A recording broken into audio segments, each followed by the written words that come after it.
People celebrated in Melbourne on Wednesday after Australians indicated in a survey that they would approve same-sex marriage. Scott Barber, Getty Images. Melbourne, Australia. A solid majority of Australians voted in favour of same-sex marriage in a historic survey that, while not binding, paves the way for Parliament to legally recognise the unions of gay and lesbian couples. Of 12.7 million Australians who took part in the government survey, 61.6% voted yes and 38.4% voted no, officials announced on Wednesday morning. Participation was high, with 79.5% of voting-age Australians sending back their postal ballots. The Australian people have spoken, and they have voted overwhelmingly yes for marriage equality, said Prime Minister Malcolm Turnbull, who called the survey in a move described by advocates as a delay tactic devised to appease his party's far-right faction. They voted yes for fairness, they voted yes for commitment, they voted yes for love. The high turnout and unequivocal result amounted to a rebuke for Australia's most conservative politicians, many of whom saw a majority of their constituents vote to support same-sex marriage despite their arguments against it. Proponents of gay rights spent the day celebrating. They gathered in cities around the country to watch news broadcasts of the survey results. The largest crowd, at Prince Alfred Park in Sydney, broke into cheers, with hugs, dancing and tears, as soon as the news was announced. "This is our proudest moment as gay and lesbian Australians," said Chris Lewis, 60, an artist from Sydney, who waved a large rainbow flag he bought in San Francisco about 30 years ago. "Finally I can be proud of my country," but many Australians said it was also late in coming. Annika Lowry, 42, who brought her 4-year-old daughter to the celebration, said the vote revealed a widening gap between Australia's political class and voters who have been demanding same-sex marriage legislation for years. "It was not just about us," she said. "It's for our kids, so that they know equality is important." Alex Greenwich, a state lawmaker from New South Wales and the co-chairman of Australian Marriage Equality, an advocacy group, said the vote shows that Australians have truly come together in support of their gay and lesbian mates and have said that everybody should be able to have the freedom to marry. In calling for the national survey, Mr. Turnbull sought public backing for a shift in social policy that was opposed by many members of his centre-right Liberal Party.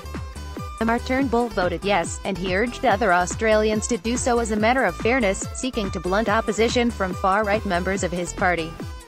"Lucy and I are voting yes because it's fair. Make sure you have your say too by returning your survey form."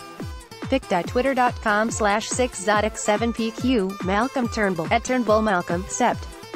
23, 2017, "My commitment was to give every Australian their say," Mr. Turnbull said after the results were announced. "That has been done, they have spoken." He added, "Now it is up to us, here in the Parliament of Australia, to get on with it, to get on with the job the Australian people have tasked us to do, and get this done, this year, before Christmas." Dean Smith, a federal senator from the Liberal Party, who is gay, said that he would immediately introduce a bill to legalise same-sex marriage. He said on Tuesday that he believed he had the votes to pass a legislation in the Senate and send it to Parliament's lower house for approval. Lyle Shelton, a Christian lobbyist who was the No campaign's most outspoken advocate, said he would begrudgingly accept the Democratic decision. "Millions of Australians will always believe the truth about marriage, that it's between one man and one woman," Mr. Shelton said. "It could take years, if not decades, to win that back." The record of subjecting same-sex marriage to a public vote remains mixed. In 2015, Ireland was the first country to legalise same-sex marriage by referendum, but the same year, voters in Slovenia rejected a law legalising such unions. A yes rally in Sydney, Australia, in September. Polls had consistently indicated that Australians favour legalising same-sex marriage. Saeed Khan, Agence France Presse, Getty Images. In the United States, numerous states outlawed same-sex marriage in referendums. In 2012, Maine, Maryland and Washington became the first states to legalize such unions by referendum. The United States Supreme Court legalized same-sex marriage across the nation in 2015. The survey in Australia was controversial, not only because it placed such a thorny issue at the whims of direct democracy but also because of its cost. As the deadline approached for citizens to mail in their ballots, passions were inflamed by heartfelt pleas and vitriolic attacks.